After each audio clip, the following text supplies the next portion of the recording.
अस्सलाम वालेकुम dear students. आज का हमारा टॉपिक है math of a substance deposited during electrolysis. इसका क्या मतलब है? पहले ज़रा हम इसको समझते हैं कि हमारे पास एक सेल है, इलेक्ट्रोकेमिकल सेल। इसके अंदर हमारे पास इलेक्ट्रोड हैं। ये हमने पिछले लेक्चर के अंदर डिटेल से पढ़ा था। इलेक्ट्रोड जो हैं उनको हमने डिप कर रखा है इलेक्ट्रोलाइट के अंदर। इन इलेक्ट्रोड को जब हम लोग डीसी वोल्टेज के ज़रिए से कनेक्ट करेंगे पॉजिटिव और नेगेटिव टर्मिनल के साथ, तो यहाँ पर इलेक्ट्रोलिसिस का अमल होगा। जो पॉजिटिव चार्जेस हैं वो नेगेटिव इलेक्ट्रोड की तरफ जाएंगे, और जो हमारे पास एनाइंस हैं जिन पर नेगेटिव चार्ज होगा, नेगेटिव जो आइंस हैं वो किसकी तरफ जाएंगे? एनोड की तरफ जाएंगे। अब जो हमारे पास केटाइन है, जब वो नेगेटिव इलेक्ट्रोड या कैथोड की तरफ जाएंगे तो वहाँ पर जाकर वो इस इलेक्ट्रोड के ऊपर क्या होते जाएंगे? इलेक्ट्रॉन लेने के बाद इस इलेक्ट्रोड पर डिपॉजिट होते जाएंगे। अब ये जो सब्सटेंस इसके ऊपर डिपॉजिट हो रही है, हम इस सब्सटेंस का मैथ मालूम कर सकते हैं। वही आज का हमारा टॉपिक है, math of a substance deposited during electrolysis. अच्छा, जो मैस है सब्सटेंस का जो डिपॉजिट होगी इलेक्ट्रोड के ऊपर, वो डायरेक्टली प्रोपोर्शनल होती है दो चीज़ों के। एक करंट पर जो हम इसके अंदर पास कराएंगे, वो जो डीसी करंट है।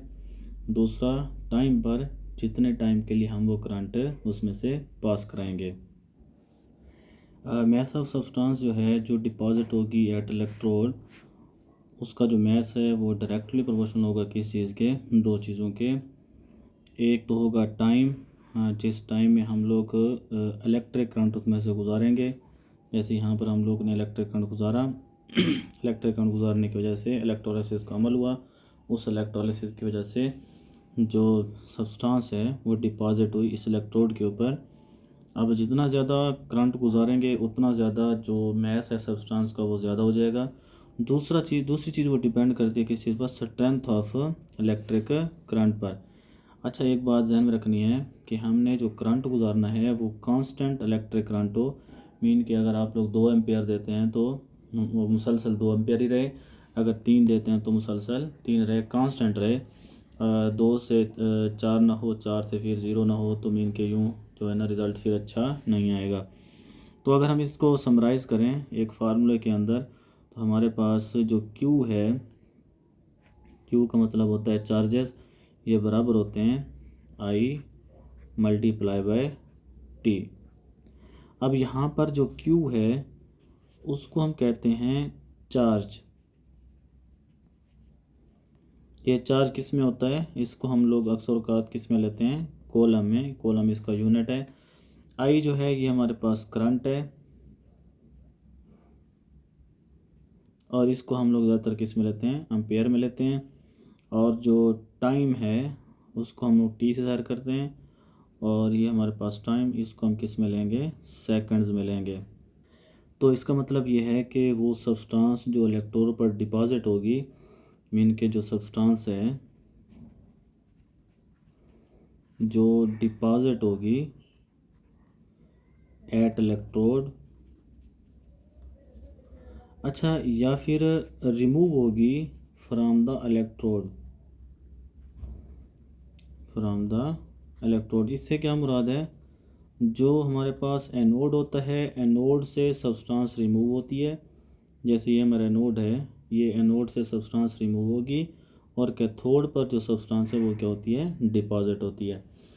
क्यों रिमूव होती है? क्योंकि जो एनोड होता है वो इलेक्ट्रॉन को जब लेता है, इलेक्ट्रॉन को लेने के बाद उसके जो मेटल के जो पॉजिटिव आयन बनते हैं, केटाइन, उनको वो सोल्यूशन में छोड़ देता है। जब सोल्यूशन में आएंगे ये, तो अपने इलेक्ट्रॉन लेने के लिए किसकी तरफ जाएंगे? कैथोड की तरफ जाएंगे। कैथोड पर जब जाएंगे तो वहाँ इलेक्ट्रॉन लेने के बाद उस पर क्या हो जाएंगे? डिपॉजिट हो जाएंगे। तो इसलिए हम कहते हैं कि जो सब्सटेंस जो डिपॉजिट होगी एट इलेक्ट्रोड या रिमूव होगी फ्रॉम द इलेक्ट्रोड, वो डिपेंड करेगी किस चीज़ पर? क्वांटिटी ऑफ इलेक्ट्रिक चार्ज पर, जो हमने उस सॉल्यूशन में से गुजारना है। इनके ये जो है डिपेंड करेगी किस चीज़ पर? सिंपल सी बात है, किस पर? क्यू पर डिपेंड करेगी। और क्यू किसके बराबर होता है, क्यू बराबर होता है स्ट्रेंथ ऑफ करंट और जितने टाइम के लिए हमने उसमें से करंट को गुजारा। अब ये जो चार्ज क्यू है या क्वांटिटी ऑफ इलेक्ट्रिक करंट है, इस क्यू को हम लोग चार्ज कहते हैं या फिर हम इसको क्या कहते हैं, क्वांटिटी ऑफ करंट। ये जो हमारे पास क्वांटिटी ऑफ करंट है या चार्ज क्यू है, ज़्यादातर हम इसके लिए जो यूनिट इस्तेमाल करते हैं वो यूनिट हमारे पास क्या होता है, फैराडे होता है, जिसको हम किससे ज़ाहिर करते हैं, एफ से ज़ाहिर करते हैं। तो एफ़ क्या होता है, आप ज़रा एफ़ को पढ़ते हैं कि एफ़ हमारे पास क्या होता है, इसको फैराडे कहते हैं और इसको रिप्रेजेंट करते हैं किस चीज़ से, एफ़ से।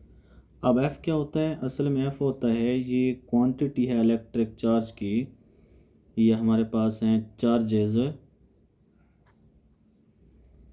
या क्वांटिटी ऑफ चार्जेस या क्वांटिटी ऑफ इलेक्ट्रिक करंट जो कैरी करते हैं, कौन, carried by 1 mole of electrons, 1 mole of electron.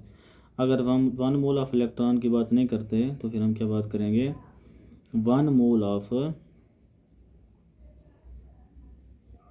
Singly charge ion, 1 mole of singly charged ions. 1 mole of singly charged ion से क्या मुराद है, इससे मुराद है कि जैसे हमारे पास 1 मोल पोटासियम पर कितने चार्ज होंगे या फिर 1 मोल सोडियम पर क्या होंगे, कितने चार्ज होंगे, या फिर 1 मोल क्लोरीन पर क्या होंगे, कितने चार्ज होंगे। इसे मतलब कि 1 mole of singly charged ion, singly का मतलब है सिर्फ एक चार्ज होगा, डबल चार्ज नहीं होगा। जैसे एल्यूमिनियम के ऊपर +3 का होता है या मैग्नीशियम के ऊपर +2 का होता है, हम उसकी बात नहीं कर रहे। तो सिंगली चार्ज्ड जो आयन होता है या 1 मोल ऑफ जो इलेक्ट्रॉन होता है उस पर जो चार्ज की वैल्यू है वो कितना होती है,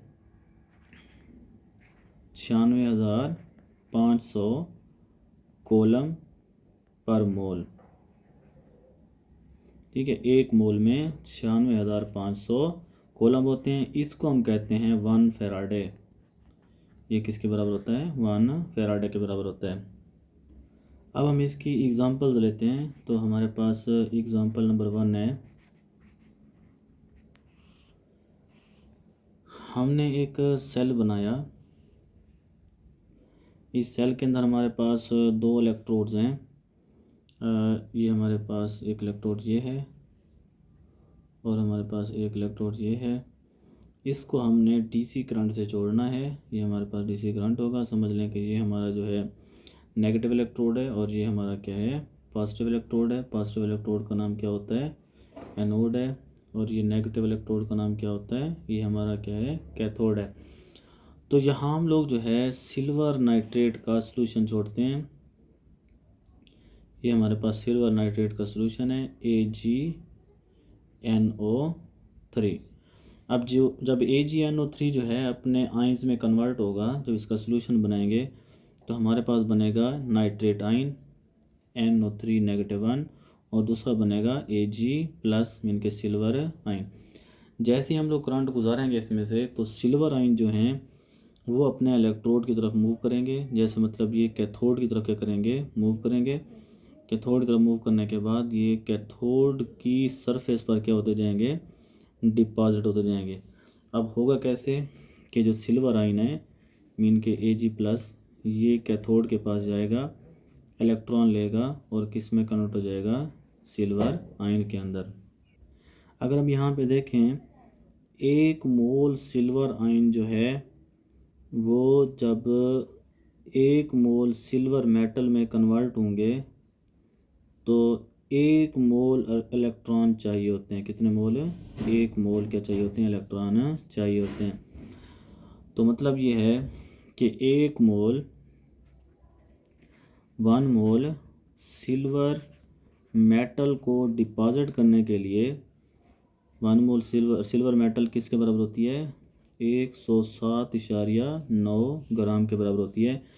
107.9 ग्राम सिल्वर को इलेक्ट्रोड पर डिपॉजिट करने के लिए 1 मोल इलेक्ट्रॉन चाहिए, और 1 मोल इलेक्ट्रॉन से मुराद है कितना चार्जेस चाहिए, या कितना क्वांटिटी ऑफ करंट चाहिए, या कितना क्यू चाहिए। 1 मोल जो है इलेक्ट्रॉन कितना क्यू रखते हैं, 96,500 कूलम। ये अभी हम पढ़ के आ रहे हैं कि 1 मोल इलेक्ट्रॉन पर कितना चार्ज होता है, 96,500 कूलम। मीन कि अगर हम इस सेल को 96,500 कूलम का करंट दे दें तो 107.9 ग्राम सिल्वर का जो मेटल है वो कैथोड के ऊपर क्या हो जाएगा, डिपॉजिट हो जाएगा। दूसरी मिसाल लेते हैं। दूसरी मिसाल हमारे पास है कॉपर की। मिसाल के तौर पर हम एक दूसरा सेल बनाते हैं जिसके अंदर कॉपर सल्फेट का सलूशन है। अब कॉपर सल्फेट के सलूशन के अंदर जो कॉपर है उसको हमने डिपॉजिट कराना है किसके ऊपर, कैथोड के ऊपर। जैसे फॉर एग्जांपल ये हमारे पास दूसरा सेल है, एग्जांपल नंबर 2 की बात हो रही है। एक सेल हमारे पास ये वाला है और एक सेल हमारे पास इधर है, बैटरी से जोड़ेंगे। अब 1 मोल कॉपर को इस कैथोड के ऊपर डिपॉजिट कराने के लिए कितना करंट चाहिए, ये हम देखें मालूम कर सकते हैं। तो देखें, कॉपर जो है उस पर +2 चार्ज होता है क्योंकि कॉपर की ऑक्सीडेशन स्टेट +2 होती है। कॉपर मेटल में कन्वर्ट होने के लिए इसको 2 इलेक्ट्रॉन चाहिए, तो ये किस में कन्वर्ट हो जाएगा, कॉपर मेटल में। अब 1 मोल कॉपर में आयन है, इसको 2 मोल इलेक्ट्रॉन चाहिए, तब जाके ये 1 मोल कॉपर मेटल में क्या होगा, कन्वर्ट होगा। मीन के 1 मोल कॉपर को डिपॉजिट करने के लिए 2 मोल के चाहिए, इलेक्ट्रॉन चाहिए। इसका मतलब ये है कि 1 मोल कॉपर मेटल हासिल करने के लिए मतलब ये है कि हमें 63.5 ग्राम कॉपर मेटल हासिल करने के लिए कितना करंट चाहिए, 2 मोल हमारे पास इलेक्ट्रॉन चाहिए। और 1 मोल इलेक्ट्रॉन पर चार्ज कितना होता है, 96,500। तो 2 मोल इलेक्ट्रॉन पर कितना चार्ज होगा, 2 × 96,500 कूलम। तो ये टोटल हमारे पास कितना बनेगा, तो अब चाहिए हमें 1,93,000 कूलम चार्जेस चाहिए। ठीक है, मतलब इतना करंट चाहिए। इसका मतलब ये है कि ये जो करंट मिकदार है ये डिपेंड करती है कि कितने इलेक्ट्रॉन उस आयन ने एब्जॉर्ब होकर डिपॉजिट होने किसके ऊपर, इलेक्ट्रोड के ऊपर। तो यहाँ से रिज़ल्ट ये निकलता है कि नंबर ऑफ जो फैराडे होता है, number of Faraday is equal होता है नंबर ऑफ इलेक्ट्रॉन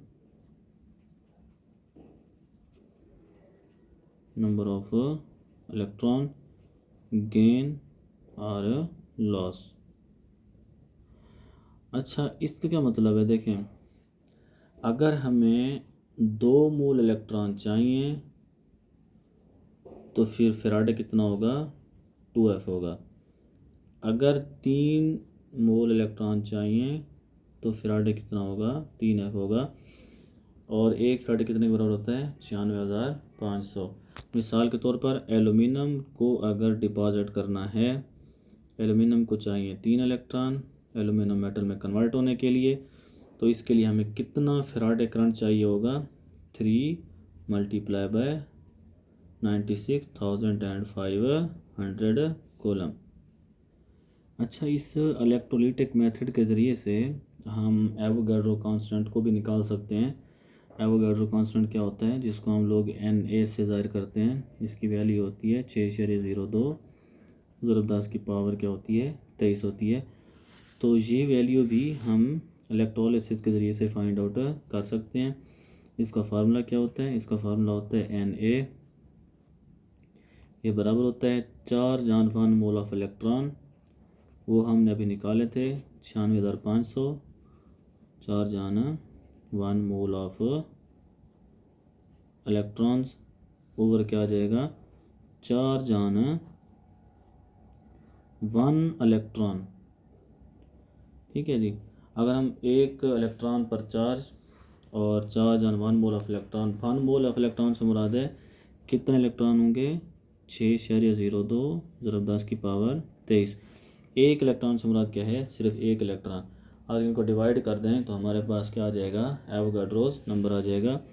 इस फार्मूले के ज़रिए हम चार्ज ऑन इलेक्ट्रॉन वॉल्यूम कर सकते हैं या charge on 1 mole of electron को भी फाइंड आउट कर सकते हैं। ये बड़ा इंपॉर्टेंट फार्मूला है, इसको याद रखना है। तो बच्चों यहाँ तक ये वाला टॉपिक ख़त्म होता है, इंशाल्लाह हम नेक्स्ट पढ़ेंगे। वैसे एक बात याद रखेंगे कि हमारे पास जो चार्ज ऑन 1 इलेक्ट्रॉन होता है ये कितने के बराबर होता है, ये छोटी क्लासेस में हमने पढ़ा था 9th 10th के अंदर, 1.60 मल्टीप्लाई बाई 10⁻19। तो हम अगले लेक्चर के अंदर जो चार्ज ऑन इलेक्ट्रॉन है इसको फाइंड आउट करने की इंशाल्लाह कोशिश करेंगे। थैंक यू, अल्लाह हाफिज़।